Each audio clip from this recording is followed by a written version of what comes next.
We're incredibly grateful for your support. Before we begin today's tale, tell us, which city or country are you joining us from? We love connecting with our global audience. Now, let's dive into today's story. Chapter 1, Perfect Lies. Ryan Harrison stared at the financial reports spread across his mahogany desk, his wedding ring catching the light as he made precise notations in the margins. At 35, he'd carved out his place at Meridian Consulting through unwavering determination and ruthless attention to detail. His colleague James Thorne leaned against the doorframe, a practiced smile on his face. "Another late night, Ryan?" James asked, adjusting his designer tie. "Madeline must be missing you." Ryan's jaw tightened imperceptibly at the mention of his wife's name. "She understands the demands of success." His voice carried the weight of someone who'd fought for everything he had. The photograph on his desk showed a younger version of himself with Madeline at Stanford, her auburn hair wild in the California breeze, his arm wrapped possessively around her waist. He remembered that day with crystal clarity, the way she'd laughed at his serious expression, how she'd kissed him impulsively in front of the library. "You know, speaking of Madeline," James said, sliding into the chair opposite Ryan's desk, "Rebecca and I were thinking of having a dinner party this weekend. You two should join us." Ryan's fingers paused over the keyboard. "I'll check with her schedule. The gallery's been keeping her busy lately." The memory of his mother surfaced unbidden. Her exhausted smile after working 3 jobs, the pride in her eyes when he'd received his acceptance letter to Stanford. "You're meant for great things, Ryan," she'd told him, her hands rough from years of manual labor. "Just remember who you are." Her death during his final year had nearly broken him. He'd stood at her grave, rain soaking through his suit, and made a silent vow to honor her sacrifice. The summa cum laude degree he'd earned felt hollow without her there to see it.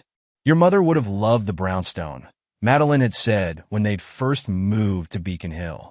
They'd spent months renovating it together, or so he'd thought. Now he wondered about those late nights she claimed to spend picking out fixtures and consulting with contractors. Their neighbor, Michael Cooper, watched from his porch as Ryan pulled into his driveway that evening. The retired detective's keen eyes missed nothing. "Evening, son," Cooper called out. "Got a minute?" Ryan joined him on the porch, accepting a glass of bourbon. Cooper studied him over the rim of his own glass. "Sometimes the worst betrayals come from those closest to us. Learned that in 30 years on the force. Speaking from experience, Michael, let's just say I recognize the signs." Cooper set his glass down carefully. "Watch yourself at that firm of yours.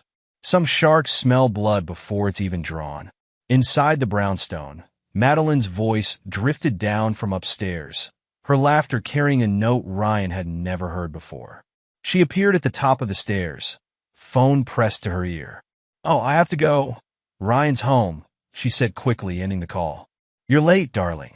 Another busy day?" Ryan noted the fresh makeup, the carefully styled hair. "James mentioned a dinner party this weekend. Think your schedule can accommodate it?" "James and Rebecca's?" Something flickered across her face. "Yes, I'd love to go. Their parties are always stimulating." That night, as Madeline slept beside him, Ryan recalled their first meeting at Stanford. She'd been dating the dean's son then, a detail he'd discovered later. He'd been impressed by her knowledge of art history, her ambitious plans for a gallery of her own. He'd supported those dreams, taking the position at Meridian to provide stability while she built her reputation in the art world. The following week brought subtle changes. Madeline's scent when she returned from evening exhibitions carried unfamiliar notes. Her explanations grew more elaborate, detailed stories about clients and networking events that never quite aligned with the gallery's calendar. During lunch with James, Ryan observed his friend's practice charm, the way he commanded attention from everyone in the restaurant. "Marriage is about trust," James said, signaling for another bottle of wine. "But it's also about understanding. Sometimes women need more excitement than we can provide with our long hours at the office." Ryan's response was measured, his voice carrying a dangerous edge that James missed entirely. "And what would you suggest?" "Let her spread her wings a bit. Rebecca and I haven't—" "Understanding." James winked, missing the cold calculation in Ryan's eyes. At the office, Patricia Morrison's efficiency masked a shrewd intelligence that had survived 20 years of corporate politics. She appeared at Ryan's desk one afternoon, her expression carefully neutral. "Mr. Harrison, these need your signature." She placed a folder on his desk, her voice dropping to a whisper. "And you might want to review the security footage from last Friday's late meeting. Sometimes cameras catch interesting moments." Ryan waited until she left before opening the envelope hidden between the papers. The timestamps told their own story. Madeline entering James's office at 9:47 p.m., leaving at 11:32 p.m., her hair noticeably disheveled. The company dinner provided the final confirmation. Ryan watched through hooded eyes as James's hand lingered on Madeline's lower back, the intimate gesture hidden from most observers but clear to anyone paying attention. Dr. Rachel Winters, the behavioral psychologist consulting for Meridian, caught his eye across the table. "Fascinating dynamics tonight," she murmured as they stood getting drinks. "Some people mistake predatory behavior for charisma. They only see the mask, never what lies beneath." Sophie Turner, Madeline's gallery assistant, approached Ryan after the dinner, her hands twisting nervously. "Mr. Harrison, there's something you should know." She glanced around the parking lot. "But I can't. My brother's medical bills." "Your brother's condition?" Ryan's voice softened slightly. "Leukemia," Sophie whispered. "The gallery's insurance is all we have." "I'm sorry, I shouldn't have." "No apologies necessary." Ryan handed her his card. "If you ever need to talk, my door is open." The next morning, Patricia Morrison cornered Ryan in the break room. Her usual efficiency was tinged with anger. "You remind me of my daughter," she said abruptly. "Talented, dedicated, trustworthy. James destroyed her career when she refused his advances at her previous firm. Sometimes the truth hurts more than lies, but better to rip the bandage off quickly." She pressed an envelope into his hands, her expression grim. "Security archives, everything for 7 years. Interesting policy, don't you think?" That night, Ryan sat in his home office, reviewing the footage with clinical detachment. Each frame confirmed what he'd suspected, building a narrative of betrayal that would have broken a weaker man. But Ryan Harrison was his mother's son, and she'd taught him that true strength lay in patience, in calculating the perfect moment to strike. He reached for his phone, dialing a number he'd obtained from Michael Cooper. "Dominic Reeves? I have a job for you. No limits on resources, no restrictions on methods. I want everything, especially what they're trying to hide." The private investigator's voice carried the professional curiosity of a former military intelligence officer. "Domestic or corporate?" "Both." "Target's name is James Thorne. And Mr. Reeves? Consider this a blank check. I want him destroyed, but I want him to know exactly why he's being destroyed when the time comes." As Ryan hung up, he allowed himself a small smile. His mother had taught him another lesson. Betrayal demanded payment, and he intended to collect with interest. Chapter 2. The Unraveling. The moment that shattered Ryan's world happened during Meridian's quarterly executive dinner. He sat at the mahogany table, surrounded by the firm's elite, watching his wife laugh at something James had whispered in her ear. Their fingers brushed as James passed her a glass of wine, a touch that lasted precisely 2 seconds too long. "Fascinating micro-expressions," Dr. Rachel Winters murmured from beside Ryan.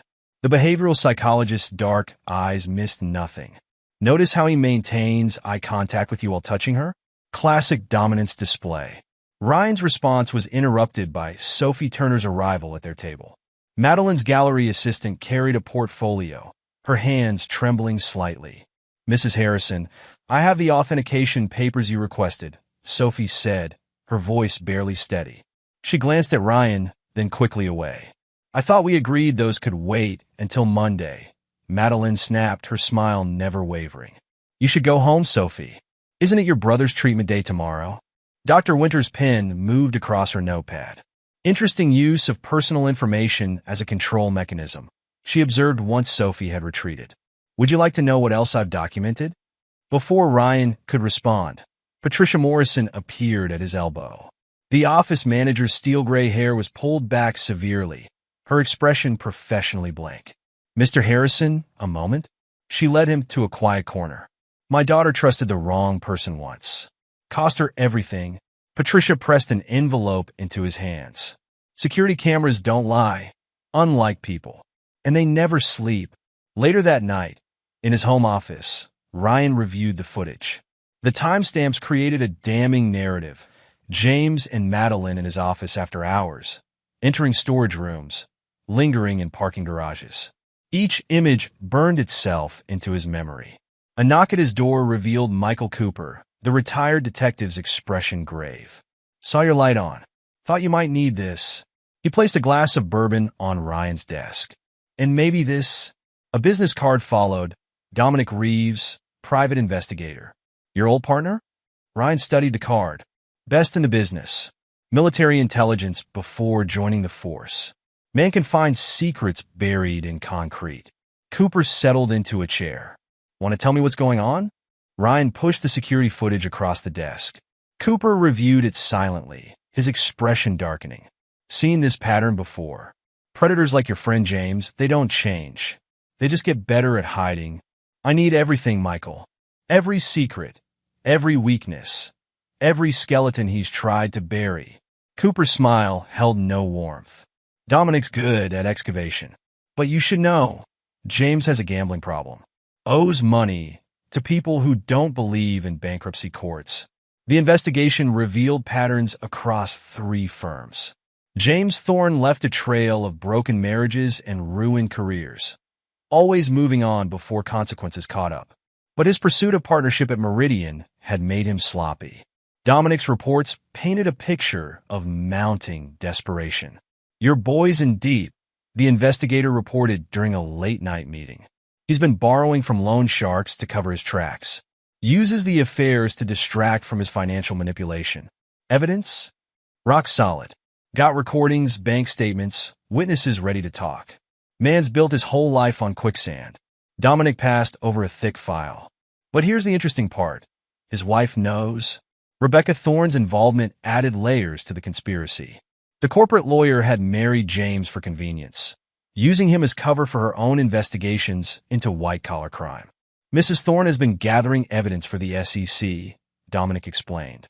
She's playing a long game, using her position to track financial fraud across multiple firms.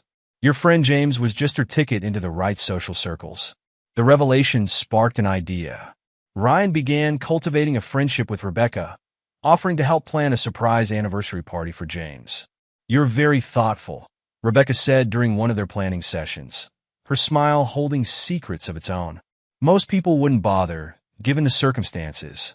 I believe in celebrating relationships, Ryan replied, noting how her eyes narrowed slightly. Especially marriages built on mutual understanding. Their conversation was interrupted by the arrival of Monica Walsh, James's former secretary. She carried herself with the rigid posture of someone who'd learned to watch her back. Mr. Harrison, Monica's voice held carefully controlled anger. I heard you were asking questions about my departure from Meridian. Please join us? Ryan gestured to an empty chair. I'm very interested in your perspective on office dynamics. Monica glanced at Rebecca, who nodded slightly. James Thorne is a parasite, Monica stated flatly. He destroys people for entertainment. I kept records, emails, photos, financial documents. Insurance, I called it. And the art galleries? Ryan prompted. Money laundering. Monica's laugh held no humor. He needed clean cash to pay his gambling debts. Your wife's gallery isn't the first he's used. The pieces began falling into place. Ryan's friends, Thomas and Anna Bennett, provided additional perspectives over dinner at their home. The pattern's textbook, Anna explained, her social worker's training evident. He isolates his targets, creates dependency, then discards them when they're no longer useful. Thomas, adjusting his glasses, added, I can help you track their digital communications. James isn't as clever with technology as he thinks. And Madeline? Ryan's question hung in the air. Anna's expression softened. She's both victim and accomplice. The manipulation was gradual, but she made her choices. The question is, what are you going to do about it? Ryan's smile would have worried anyone who knew him well. I believe in appropriate consequences. James crossed the wrong person this time. As he drove home that night, Ryan reflected on his mother's final words to him. Never let anyone make you feel powerless, Ryan.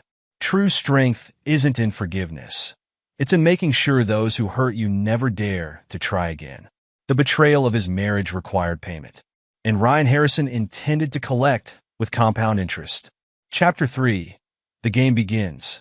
Ryan's campaign of destruction began with a single email, sent anonymously to Rebecca Thorne. The message contained photos of James at various hotel meetings, timestamps matching Madeline's gallery events. Rebecca's response was swift and surgical. She hired her own investigator, building a case that would trigger their prenuptial agreement's infidelity clause. But Ryan's true masterstroke came during a private meeting with her at his office. "Your husband's been manipulating company records," he mentioned casually, sliding a folder across his desk. Interesting how certain transactions align with his casino visits. Rebecca's perfectly manicured nails tapped the folder. "And you're sharing this because?" "Let's just say I appreciate thorough documentation." Ryan's smile never reached his eyes, especially when it involves potential SEC violations. Their alliance formed over expensive whiskey and mutual interest in destruction. Rebecca revealed her own agenda, protecting her family's law firm from James's influence while gathering evidence of financial crimes. Meanwhile, Ryan cultivated relationships with key players in James's downfall. He found Monica Walsh working at a small accounting firm, her expertise in document management untapped. "He made me feel worthless," Monica confided during their meeting. "Said no one would believe me about the harassment, about the missing funds." She pulled out a USB drive. "So I made copies of everything." The drive contained years of correspondence, financial records, and surveillance footage. It painted a picture of systematic fraud, with James using art galleries as fronts for money laundering. "Madeline's gallery isn't his first," Monica explained. "There were others, all following the same pattern. He finds vulnerable women, convinces them to invest in forged art, then uses the galleries to clean money from his gambling debts." Ryan's network expanded strategically. Thomas Bennett, a cybersecurity expert, proved invaluable in tracking digital communications. "Your wife and James use a messaging app that automatically deletes conversations," Thomas reported during a late-night coding session. But they forgot about cloud backups. The recovered messages revealed the depth of the conspiracy. James had orchestrated everything, from chance meetings at art shows to seemingly spontaneous dinner parties. Anna Bennett, observing from her social worker's perspective, provided crucial insights. "It's not just about the affairs," she explained over coffee. "James creates dependency. He makes his victims feel special, needed, then uses that connection to manipulate them." Ryan's response was cold. "And what would you recommend as treatment for such behavior?" "Professionally, therapy and accountability." Anna stirred her coffee. "Personally, I believe in karma, and you seem very good at facilitating karma." The office dynamics shifted subtly as Ryan positioned his pieces. He championed Katie Rodriguez, a junior analyst whose market analysis James had tried to steal. "Your algorithm for detecting financial fraud is impressive," Ryan told her during a review meeting. "Have you considered applying it to historical transaction data?" Katie's eyes lit up with understanding. "You mean like tracking patterns of suspicious activities over time? That could reveal interesting correlations." "Exactly." Ryan pushed a file across the desk. "Start with these transactions. Pay special attention to dates matching gallery events." Dr. Rachel Winters observed these interactions with professional interest. Her office at Meridian became a hub of information as she documented James's behavior patterns. "Classic signs of sociopathic manipulation," she explained to Ryan during one of their sessions. "He's charming, ruthless, and completely devoid of empathy. The perfect corporate predator." Ryan leaned forward. "And what's your professional opinion on dealing with such predators?" "Officially, I recommend therapy and intervention." Rachel closed her notebook. "Unofficially, sometimes the only way to stop a predator is to become a better hunter." The real breakthrough came through Sophie Turner. The gallery assistant's conscience finally overcame her fear during a private meeting with Ryan. "I can't sleep anymore," Sophie confessed, hands shaking as she pulled documents from her bag. "They're selling forgeries. Expensive ones." James connected Madeline with someone named Vincent Martinez. Ryan's expression remained neutral. "Tell me about Martinez." "He's brilliant at forgery. creates perfect copies of lesser-known works from established artists. Sophie spread photographs across the desk. These pieces? All fakes. But they're being sold as originals through the gallery. And your brother's treatment? How's that progressing? Sophie's eyes filled with tears. The insurance barely covers basics. He needs specialized care we can't afford. What if that wasn't a concern? Ryan wrote a number on a slip of paper. Private care, best specialist, no questions asked. All you need to do is maintain detailed records of everything you see at the gallery. During this time, the Thomas and Anna Bennett continued providing crucial support. Thomas's technical expertise revealed a pattern of deleted emails and suspicious financial transfers. They're getting sloppy, Thomas reported, showing Ryan a series of encrypted messages. James used his personal device to access company servers after hours. Left digital fingerprints everywhere. Anna's insights proved equally valuable. Madeline's behavior shows classic signs of compartmentalization, she observed during one of their dinners. She's created separate narratives to justify her actions. It's a common defense mechanism in cases of infidelity. Ryan's expression hardened. And what's the typical prognosis? In most cases, the fantasy eventually collapses. Anna studied him carefully. But something tells me you're not interested in typical outcomes. The final piece fell into place when Patricia Morrison provided access to James's partnership campaign documents. The paperwork revealed systematic manipulation of client accounts, with James using his charm to convince junior staff to help hide his tracks. He's built his entire career on lies, Patricia explained, her voice tight with controlled anger. Just like he did at his previous firms. But this time, he's left evidence. Ryan spent his evenings analyzing the information, building a comprehensive picture of James's operation. The connection to Vincent Martinez opened new avenues of investigation, linking the gallery's suspicious sales to James's gambling debts. Michael Cooper, watching from his porch, noticed the late nights. "You're hunting," he observed one evening, offering Ryan his usual bourbon. "Make sure you're prepared for what you find." "I learned from my mother," Ryan replied, his voice cold. "She taught me that betrayal has a price. I'm just making sure the interest rates are appropriate." The pieces were in place. Ryan had built his network carefully, gathering allies who shared his desire for justice or revenge. Each person contributed a piece to the puzzle. Sophie's gallery documentation, Katie's financial analysis, Thomas's technical evidence, and Rebecca's legal expertise. As Act 1 drew to a close, Ryan sat in his home office, reviewing the mounting evidence. The photograph of him and Madeline at Stanford still sat on his desk, but now it served as a reminder of the price of betrayal. His mother's words echoed in his mind. "Never let them see you break, son. Break them first." The game had begun, and Ryan Harrison was playing for keeps. His enemies had mistaken his patience for weakness, his planning for passivity. They would learn their error, at a price that would destroy everything they had built on their foundation of lies. Chapter 4. Building the Web. Ryan's first strike against James came wrapped in the guise of friendship. The anonymous tip to Rebecca contained photos so damning that even James's practiced charm couldn't explain them away. The message arrived during her morning coffee, a simple envelope containing evidence of her husband's betrayal. Rebecca sat in her office at the law firm, manicured nails drumming against her mahogany desk as she studied the photos.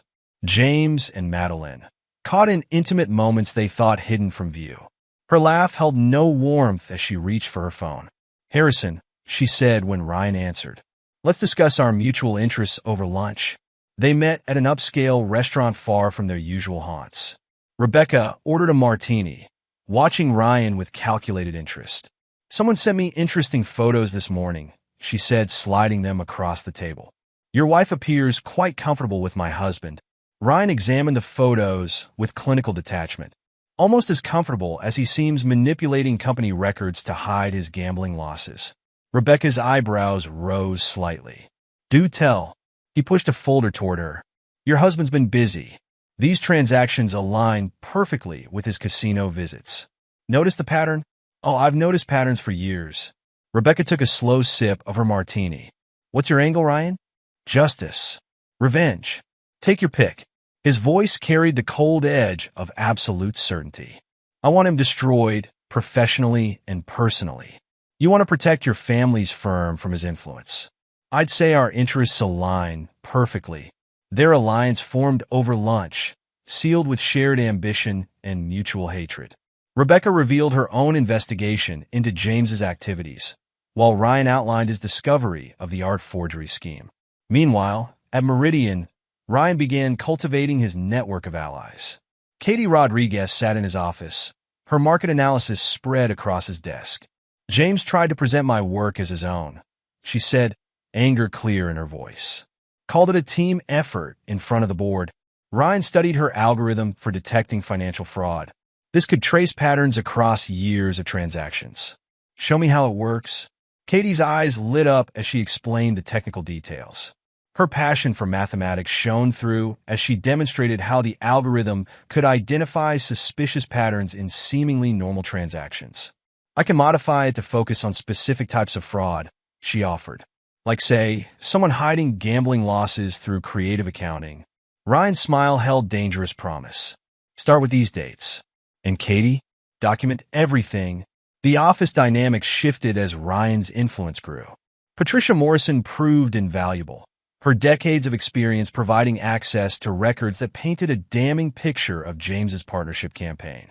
He's getting sloppy, Patricia reported during a private meeting. Convinced 3 junior accountants to help hide his losses. They're terrified he'll blame them when it all comes out. Names? Better? Patricia handed him a USB drive. Recorded conversations. They're ready to talk. Just need protection. Through Patricia's connections, Ryan learned the full scope of James's ambitions. The partnership campaign relied heavily on manipulated numbers and false client relationships. Each discovery added another strand to the web Ryan was weaving. Dr. Rachel Winters provided the psychological ammunition. Her assessment of James landed on Ryan's desk one morning, clinical terms describing a predator hiding behind charm. High-functioning sociopath, she explained during their meeting. The charm, the manipulation, the complete lack of empathy, it's textbook. But he's getting worse? How so?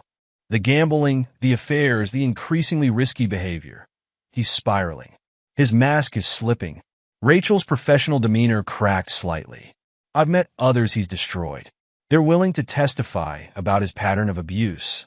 Ryan's network expanded further when he helped IT specialist Aronson recover deleted emails proving James's sabotage of colleagues. These messages show him undermining at least 5 other employees, Aaron explained, pointing to specific exchanges. He sets them up to fail, then swoops in to fix their mistakes. Classic manipulation. Ryan's response was immediate. Make copies. Multiple secure locations. And Aaron? You never saw these. The connection to Vincent Martinez, the art forger, emerged through careful investigation. Ryan tracked the gallery's acquisitions, noting patterns in the authentication paperwork that didn't quite add up. The signatures are perfect, Sophie Turner explained, showing Ryan the documentation. Too perfect. Martinez uses a technique that makes forgeries nearly impossible to detect without specialized equipment. And James arranged the introductions? Sophie nodded, fear and determination warring in her expression. He convinced Madeline that Martinez could help establish the gallery's reputation. But it was all about laundering money from his gambling debts. As Ryan built his case, he maintained his ruthless attention to detail. Each piece of evidence was documented, each witness statement recorded, each financial transaction traced to its source. The web grew stronger, drawing his prey deeper into its strands.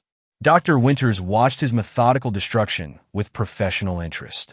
You're dismantling his entire life, she observed during one of their sessions. He chose the wrong target. Ryan's voice held no emotion. My mother taught me about consequences. James is about to learn that lesson. The office became Ryan's battlefield, each interaction carefully calculated to advance his plans. He supported those James had victimized, building a network of allies united by their desire for justice or revenge.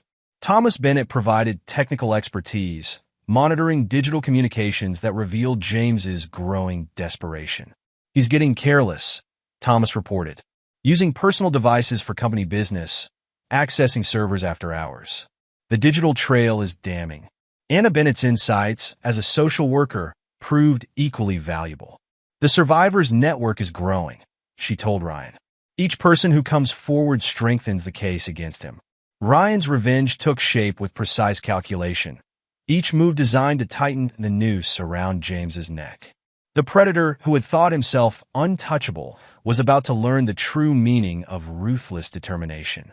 Chapter 5: The Hidden Truth. Dominic Reeves's investigation into James's past unveiled layers of deception that surpassed even Ryan's expectations.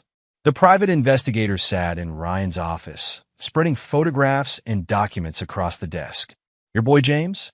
He didn't just happen to meet Rebecca, Dominic explained, pointing to employment records. She hired him at his first firm. She was already a partner there. Ryan studied the documentation. Explain? Their marriage was pure strategy. He got social connections, she got cover for her real work. Dominic pushed forward another file. Rebecca's been gathering evidence for the SEC for years. Uses her position to track white-collar criminals across multiple firms.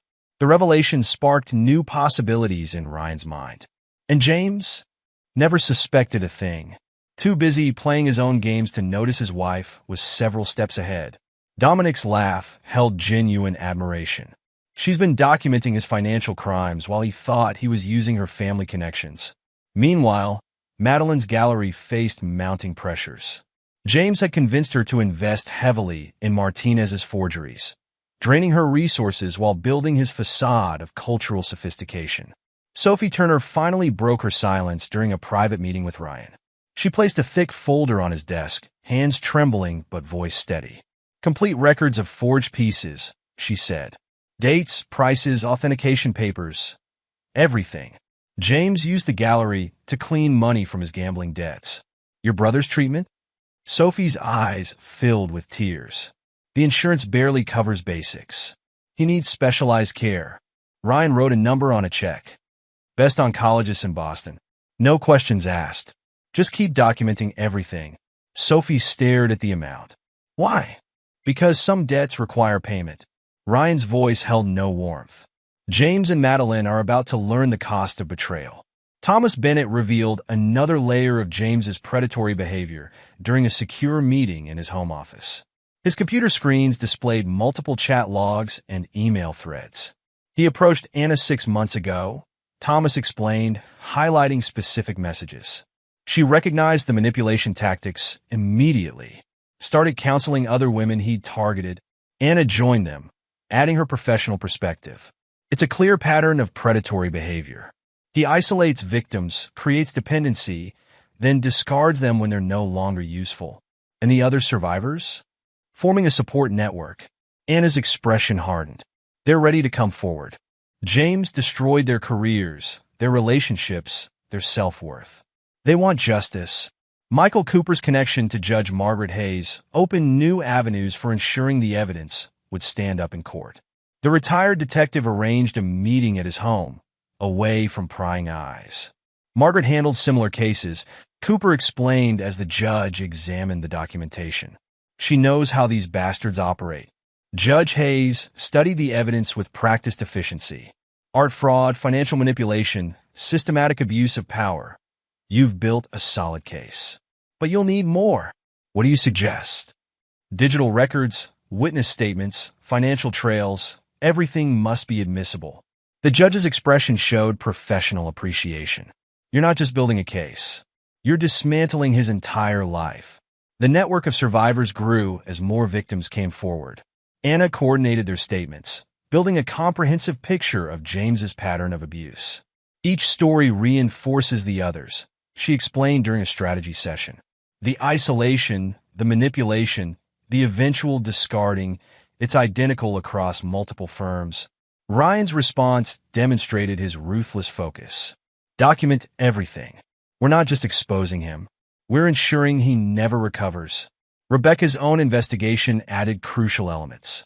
She met Ryan in a private club, their conversation hidden by carefully chosen background noise. The SEC investigation is ready, she said, sliding a USB drive across the table. James's financial crimes, the money laundering through art galleries, the manipulation of company records, It's all here. In your position? Rebecca's smile held predatory satisfaction. I've been building this case for years. James thought he was so clever, using my family's connections. Never realized he was the target all along. The truth about James and Madeline's relationship emerged through careful observation. Dr. Winters provided crucial insights during one of their sessions. Classic codependent manipulation, she explained, reviewing their interactions. He feeds her need for excitement. She provides cover for his activities. But it's unsustainable. Ryan's plans took shape. Each piece of evidence, each witness statement, each financial record formed part of a trap designed to destroy those who had betrayed him. You're not just seeking revenge, Dr. Winters observed.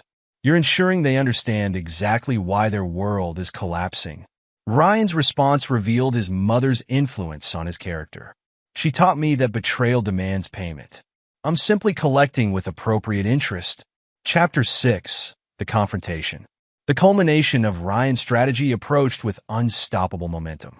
6 months of careful planning reached its peak as Madeline burst into his home office, alcohol fueling her misplaced confidence. She stumbled slightly, bracing herself against his desk. For 6 months, she announced, voice slurred with expensive wine, I've been having wild, passionate nights with James from your office. Ryan observed her with clinical detachment, taking a measured sip of his whiskey. Is that so? Her laugh held bitter triumph. That's it? No reaction? You're such a weak man, Ryan. Why aren't you falling apart? Because, Madeline, he set his glass down with precise control. While you were busy playing games, I've been conducting business. His finger pressed a button on his laptop. Screens around the room blazed to life, displaying financial records, surveillance photos, and legal documents. Madeline's smirk faltered as she processed the implications. That mansion where you meet James? Ryan's voice carried absolute control. I acquired it through a shell company 3 days ago. The majority shares in Meridian? Now controlled through Rebecca's firm. Rebecca? Madeline's voice cracked. What are you talking about? James's wife. Well, soon-to-be ex-wife. She's quite impressed with how I handled the merger. Ryan's smile held no warmth. She particularly appreciated the evidence of your little affair. Madeline's phone buzzed at that exact moment. Her hands shook as she opened the message from James. Photos of divorce papers being served to him at his office, each page detailing their affair. What have you done? Her voice barely reached a whisper. I've simply arranged appropriate consequences. Ryan stood, his presence filling the room. The SEC investigation into Meridian's financial irregularities begins tomorrow. Interesting timing, wouldn't you say? Recognition dawned in Madeline's eyes as her world began to crumble. The gallery. Vincent Martinez was arrested an hour ago. Fascinating what art forgers will reveal when facing federal charges. Ryan's voice remained conversational. Sophie provided excellent documentation of your involvement. You can't prove anything. Your phone records, bank statements, surveillance footage, witness testimonies. Each word struck like a physical blow. I have everything, Madeline, and so do the authorities. She reached for her phone, frantically dialing James's number. The call went straight to voicemail as Rebecca's plan executed perfectly. The screen of her phone lit up with message after message. The gallery board announcing an emergency meeting, James's increasingly desperate attempts at contact, notifications of frozen accounts and suspended licenses. I'll destroy you, she threatened weakly. Ryan's laugh held genuine amusement. With what resources? Your gallery's implicated in art fraud. Your lover's facing SEC investigation. Your reputation. He shrugged. Well, that's already in ruins. You planned this all along. No, Madeline. You and James planned this. I simply ensured appropriate consequences. He raised his glass in a mock toast. To perfect lies and their inevitable price. As Madeline fled his office, mascara streaking her cheeks, Ryan allowed himself a moment of satisfaction. His mother's voice echoed in his memory. Never let them see you break, son. Break them first. The game had reached its endgame, and Ryan Harrison had proved himself a master player. His enemies had mistaken his patience for weakness, his planning for passivity. Now they would learn the true cost of their betrayal. Chapter 7. The Fall. The partnership vote at Meridian became James Thorne's public execution. He strode into the boardroom with his usual confidence, unaware that Ryan had orchestrated each detail of his destruction. Katie Rodriguez presented her findings first, her voice steady as she displayed the analysis on the projection screen. Mr. Thorne's investment strategies show consistent patterns of manipulation. These losses total approximately $47 million over the past 3 years. James leaped to his feet. This is ridiculous. The girl doesn't understand complex market dynamics. The girl, Ryan cut in, his voice razor sharp, developed an algorithm that's already been validated by 3 independent auditing firms. Sit down, James. You'll want to save your strength for what comes next. Dr. Rachel Winters stepped forward, clinical detachment masking her satisfaction. My assessment identifies Mr. Thorne as displaying classic traits of sociopathic behavior in a corporate environment. I've documented 17 specific instances of workplace manipulation and psychological abuse. The board members exchanged glances as Rachel outlined James's pattern of predatory behavior. Each revelation drove another nail into his professional coffin. This is a witch hunt, James protested, his practiced charm crumbling. These accusations are baseless. Like the accusations against Patricia Morrison's daughter? Ryan interrupted.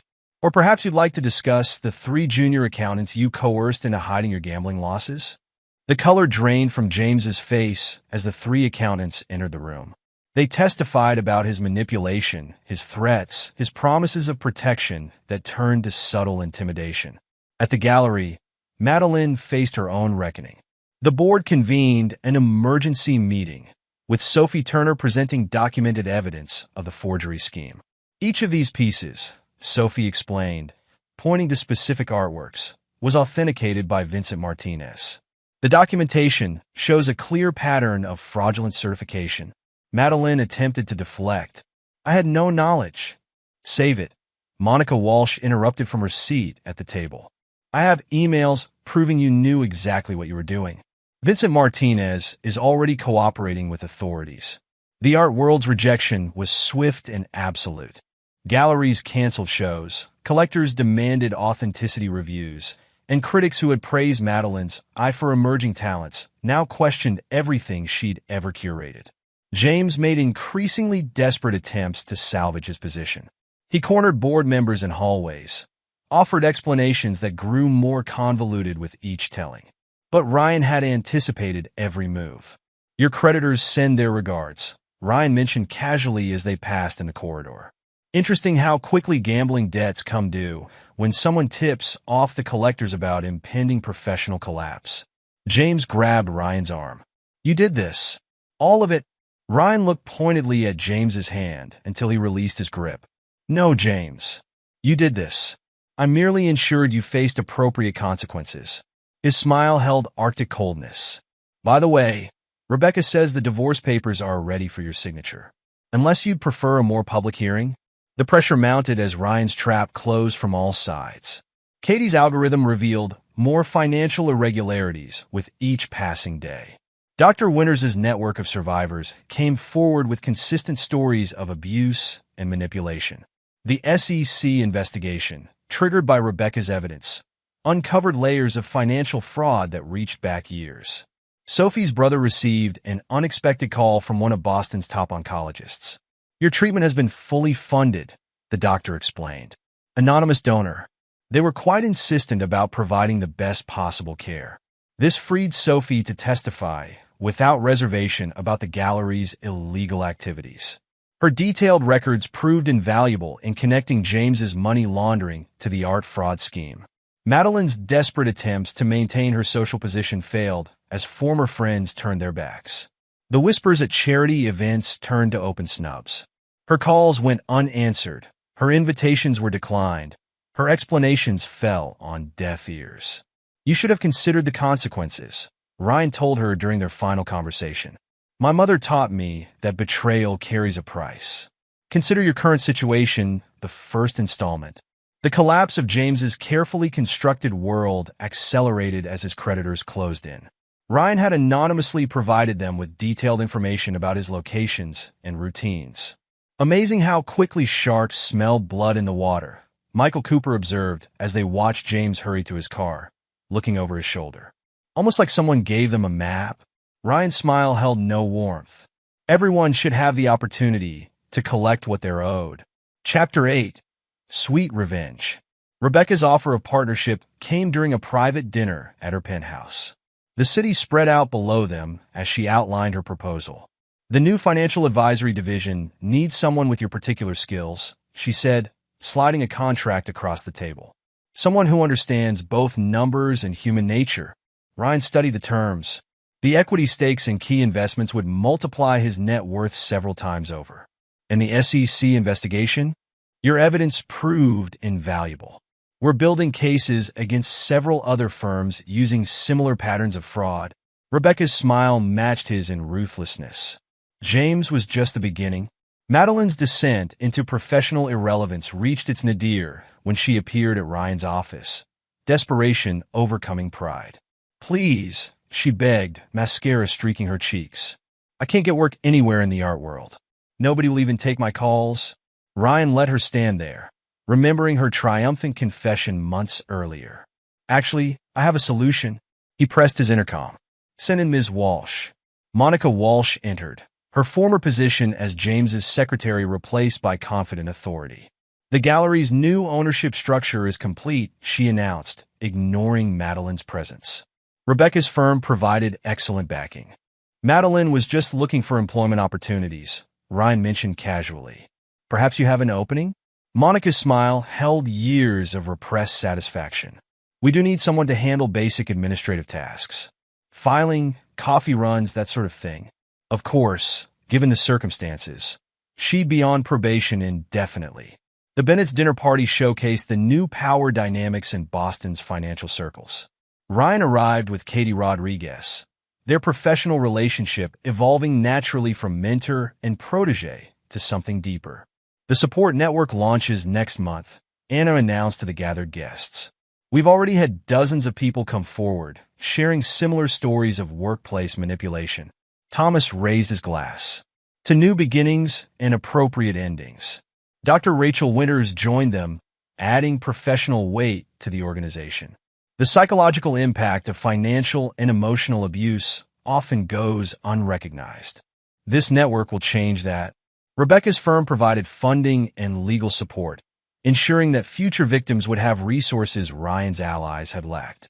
The predators who had once ruled through fear found their hunting grounds increasingly hostile. You've created something remarkable, Katie observed as they left the party. Turn personal revenge into positive change. Ryan's response revealed his mother's continued influence on his character. She always said true strength lies in how you handle betrayal. Destroying enemies is satisfying. Building something meaningful from their destruction is justice. Chapter 9. New Beginnings. 1 year later, Ryan's transformation of the financial advisory division earned industry-wide recognition. Katie's fraud detection algorithm became the gold standard, forcing firms to adopt stricter ethical practices. Your mother would be proud, Michael Cooper said during their weekly bourbon tasting. You didn't just survive betrayal. You reshaped the entire playing field. The scholarship fund in his mother's name supported students from backgrounds like his own, driven, talented, but lacking resources. Each recipient received mentoring from successful professionals, creating a network of future leaders who understood both ambition and ethics. James's attempts to rebuild his life in other cities met consistent failure. Rebecca's legal network ensured his reputation preceded him, while his creditor's persistence made stability impossible. He tried opening a consulting firm in Chicago, Thomas reported during a security briefing. Interesting how quickly potential clients learned about his history. Almost as interesting as how his creditors keep finding him, Ryan mused. Technology can be so unpredictable. Madeline remained in Boston, working under Monica's exacting standards. Each day reminded her of her fall from grace, as she performed menial tasks in the gallery she had once owned.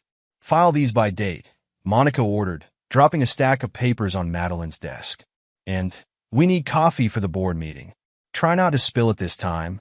Sophie Turner's promotion to gallery director came with a mandate to implement strict authentication procedures. Her brother's successful treatment added personal joy to professional triumph. The new verification system is impressive, Ryan noted during a gallery opening. I particularly appreciate the triple check protocol. Sophie's smile held genuine warmth. Amazing what people can accomplish when they're not worried about basic survival. How is the scholarship fund going? We've sponsored 50 students this year. Each one reminds me of my mother's sacrifices. The foundation Ryan and Katie established with Dr. Winters' help extended beyond financial abuse. It provided resources for victims of workplace manipulation, legal support for whistleblowers, and counseling for survivors. The ripple effects are remarkable, Dr. Winters observed during a board meeting. Each person we help becomes an advocate for others. The culture of silence is breaking down. Judge Hayes incorporated the case into her law school curriculum, using it to demonstrate the intersections of financial crime, emotional abuse, and justice. The price of betrayal, she told her students, shows how systematic corruption requires systematic response. One person's quest for revenge became a blueprint for institutional change. Ryan and Katie's wedding in the garden of their new home brought together the allies who had become family. Michael Cooper walked Katie down the aisle, his pride evident in each step. Your mother once told me that true strength shows in how we rise from betrayal, Cooper said during his toast. You didn't just rise. You soared and lifted others with you. The support network thrived, helping countless others escape toxic relationships and workplace abuse. Ryan's experience became a source of hope, showing that justice was possible with patience, strategy, and unwavering determination. We've changed the game, Katie said as they reviewed quarterly reports. Made the predators think twice before choosing targets. Ryan's response summed up his journey from betrayed husband to architect of systemic change. Mother always said betrayal demands payment. But true justice isn't just about collecting debts. It's about ensuring no one else faces the same betrayal. The price of betrayal became legendary in Boston's financial circles, a cautionary tale for those who thought themselves above consequences. Ryan Harrison had proven that patience and ruthless determination could destroy the most entrenched predators. But his true legacy lay in the lives he'd transformed. The scholarship recipients, the abuse survivors, the whistleblowers who found courage in his example. Each one represented a victory over the system that had protected people like James. Your mother would be proud, Dr. Winters told him during their final session. You turned personal pain into public good. Ryan glanced at his mother's photograph on his desk. She taught me that true revenge isn't just about destruction. It's about building something better from the ashes. The story concluded where it began, with lessons learned from a single mother who taught her son about justice, consequence, and the true meaning of strength. Ryan Harrison had honored those lessons, turning betrayal's price into a currency that purchased positive change for countless others. Epilogue, 10 years later. The Harrison Financial Group occupied the top 10 floors of Boston's newest skyscraper. Ryan Harrison stood at his desk, reviewing the latest quarterly reports. At 45, his presence commanded even more respect than it had a decade ago. The lessons learned during his revenge against James and Madeline had shaped him into one of the most formidable figures in the financial world. The new fraud detection system flagged another attempt, Katie Harrison said, entering his office with a tablet in hand. Their marriage had deepened into a partnership built on shared values and ruthless efficiency. Her algorithm, now the industry standard, had evolved into an AI-driven system that caught financial predators before they could strike. Which firm? Ryan asked, taking the tablet. Davidson and Mitchell. Same pattern James used. Hidden gambling debts, manipulated records, prestigious art purchases. Katie's smile held satisfaction. They never learn. Ryan pressed the intercom. Give me Rebecca Thorne. Rebecca's law firm had merged with Harrison Financial 5 years ago, creating a powerhouse that specialized in detecting and prosecuting financial crimes. She answered on the first ring. Let me guess, Davidson and Mitchell? Rebecca's voice carried the same predatory satisfaction it had during James's downfall. The SEC's already moving. Your system caught them 3 months before our previous record. The Harrison-Thorne partnership had transformed Boston's financial sector. Their reputation for destroying corrupt executives while protecting whistleblowers made potential predators think twice before attempting manipulation. Sophie's authentication protocol picked up some interesting purchases, Katie mentioned, pulling up another report. They tried using a new generation of forgers. Sophie Turner had revolutionized art authentication after taking over the gallery. Her brother, now cancer-free and running the technology division of their authentication service, had helped develop blockchain tracking for artwork provenance. Send the data to Monica, Ryan instructed. She'll want to update the industry blacklist. Monica Walsh had turned the gallery into a center for art market integrity. Her database of fraudulent dealers and forgers was used by legitimate galleries worldwide. She took particular pleasure in rejecting applications from anyone connected to James or Madeline. That afternoon, Ryan attended a board meeting of the Harrison Foundation for Financial Ethics, the organization born from his revenge. Dr. Rachel Winters, now heading their psychological research division, presented her latest findings. The pattern recognition software identifies potential predators through behavioral markers, Rachel explained. We're seeing a 60% decrease in reported cases of financial abuse since implementation. Thomas Bennett, who had expanded his cybersecurity firm into behavioral analytics, added technical details. The AI correlates digital communication patterns with known predatory behaviors. It's already prevented 3 major fraud attempts this quarter. Anna Bennett's victim support network had grown into an international organization. We're opening offices in London and Singapore next month, she reported. The demand for preventive counseling has exceeded our projections. The foundation regularly received updates about James Thorne's continued descent. His attempts to rebuild in various cities met consistent failure. Ryan's network ensured his reputation, and debts followed him everywhere.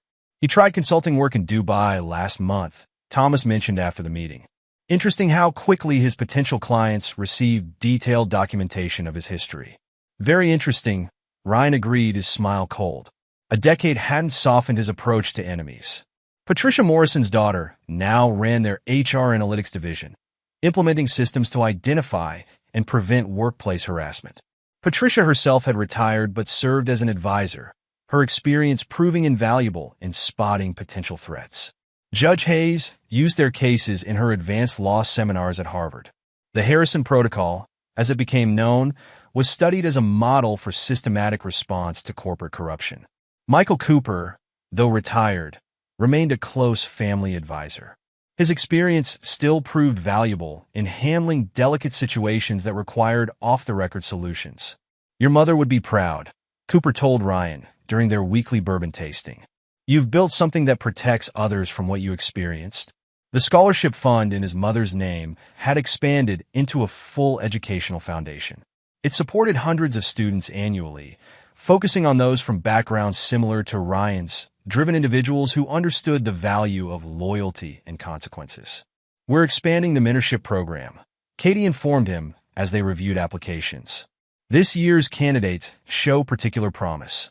Their children, twin daughters named Sarah and Eleanor after Ryan's mother and Katie's grandmother, were growing up with a clear understanding of ethics and consequences.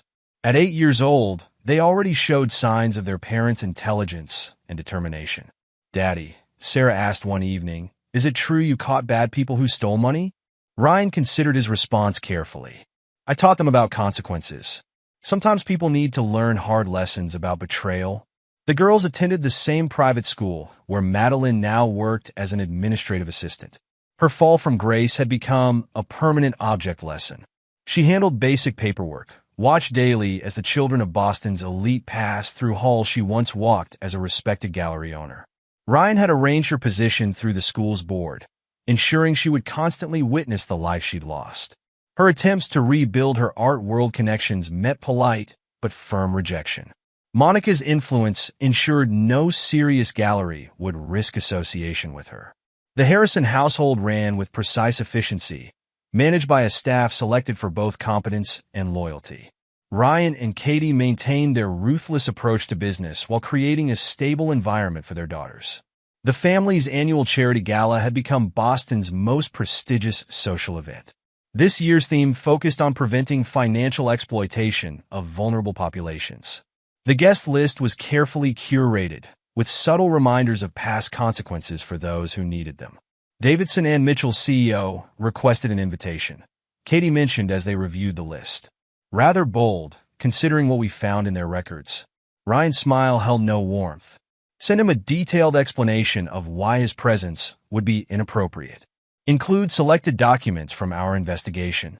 The Harrison Thorne legal team had expanded internationally, specializing in complex financial crimes.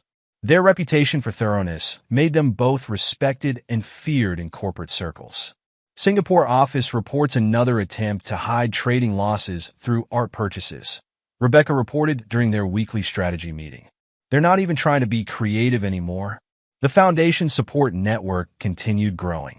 Each success story strengthened their influence, creating a web of allies across industries. Former victims became advocates, their experiences adding credibility to the Foundation's mission. We received 3 new whistleblower reports this morning, Anna informed them. The pattern-matching software confirms consistent markers with previous cases. The Harrison Financial Group's internal culture reflected their zero-tolerance policy for exploitation. Regular ethics training incorporated real cases, with the price of betrayal serving as a cornerstone example. Your story scared another trading desk straight, Katie mentioned over dinner. 2 junior traders reported suspicious requests from their manager. The system caught him trying to hide personal trades through client accounts. Their home life balanced professional ruthlessness with family warmth. The lessons Ryan learned from his mother shaped his parenting, teaching his daughters about loyalty, consequence, and the price of betrayal. Eleanor asked about the Foundation's name today. Katie said as they prepared for bed. She's starting to understand what we really do. Ryan had maintained contact with key players from his revenge against James. Each relationship served specific purposes in their expanded mission. Sophie Turner's authentication system had become mandatory for major art transactions. Her brother's technology firm provided crucial support for tracking digital fraud attempts. New forgery technique detected in the Asian market, Sophie reported during their monthly review. The blockchain caught discrepancies in the provenance records. Monica Walsh had expanded her influence throughout the art world. Her recommendation could make or break galleries, and she wielded this power with precise intention. Another former associate of James tried opening a gallery in Chicago, she informed Ryan. The loan application was denied after our report circulated. Dr. Winters' research into corporate predator behavior patterns had earned international recognition. The Foundation funded studies that helped identify and prevent financial exploitation. The psychological profiles are getting more accurate, she explained during a Foundation meeting. We can predict likely fraud attempts based on behavioral markers. Thomas Bennett's cybersecurity firm had developed specialized tools for tracking digital financial crimes. His system supplemented Katie's algorithm, creating a comprehensive detection network. The AI flagged unusual trading patterns at 3 mid-sized firms, he reported. Same indicators we saw with James, but caught much earlier. The Harrison daughters attended etiquette classes with Anna Bennett, learning the social skills needed to navigate Boston's elite circles. Their education included subtle lessons about recognizing manipulation and maintaining loyalty. They're sharp, Anna observed after one session. Sarah spotted classic manipulation tactics in the case studies. Eleanor already understands power dynamics. The Foundation's annual report detailed hundreds of prevented fraud attempts and thousands of assisted whistleblowers. Each success strengthened their influence, making potential predators think twice before risking their attention. Preventive effect is up 40% from last year, Katie noted during their review. The market's learning that consequences are inevitable. Ryan's influence extended beyond finance into corporate governance. His experience had shown that systemic change required consistent pressure at multiple levels. The Harrison Thorne partnership had expanded to include specialized divisions for art crime, cyber fraud, and corporate psychology. Their comprehensive approach left no refuge for financial predators. London office confirms 3 major firms adopted our compliance systems, Rebecca reported. The EU Regulatory Board is considering making them mandatory. Their daughter's education included regular exposure to foundation work, ensuring they understood their future responsibilities. The Harrison legacy would continue through a new generation educated in both ethics and consequences. Eleanor asked about James today. Katie mentioned one evening. She found old case files in the library. Ryan's response reflected his unchanged attitude toward betrayal. She should understand what happens to people who break trust. Some lessons need to be absolutely clear. The Foundation's influence had created a new corporate culture in Boston. Firms knew that unethical behavior would attract the attention of an organization built on ruthless justice and precise revenge. Their marriage had deepened through shared purpose and understanding. Katie's analytical brilliance complemented Ryan's strategic thinking, creating a partnership that transformed personal revenge into institutional change. Davidson and Mitchell's board resigned this morning, Katie reported, joining Ryan in his study. The SEC investigation confirmed everything we found. Rebecca's team is handling the legal details. Ryan nodded, reviewing the documentation. A decade of systematic revenge had evolved into a mission that protected others from similar betrayals. His mother's lessons about consequences had shaped not just his life, but the entire financial sector. The Harrison legacy now extended far beyond one man's revenge. It represented a systematic response to corruption, a network dedicated to preventing others from experiencing his betrayal. Their daughters would inherit not just wealth and influence, but a clear understanding of loyalty, justice, and the price of betrayal. The lessons learned through revenge had created a lasting change in how power operated in their world. Your mother would approve, Michael Cooper said during their last meeting. You turned personal justice into systematic change. That's a legacy worth building. Ryan gazed at his mother's photograph, still prominently displayed in his office. Her lessons about consequences had shaped not just his revenge, but the future of corporate ethics. The price of betrayal had become more than a cautionary tale. It was now a blueprint for justice, a system that ensured betrayal always carried appropriate consequences. As Ryan watched his daughters grow, he knew they would continue his work. The next generation of Harrisons would maintain the legacy, ensuring that those who betrayed trust would always pay the full price. The story that began with personal betrayal had transformed into an institutional force for change. Ryan Harrison had proven that true revenge wasn't just about destruction. It was about building something that prevented others from suffering similar fates. His mother's lessons lived on through a system that turned betrayal's price into protection for potential victims. The predators who once ruled through manipulation now faced a power built on the foundation of ruthless justice and precise revenge. And there you have it.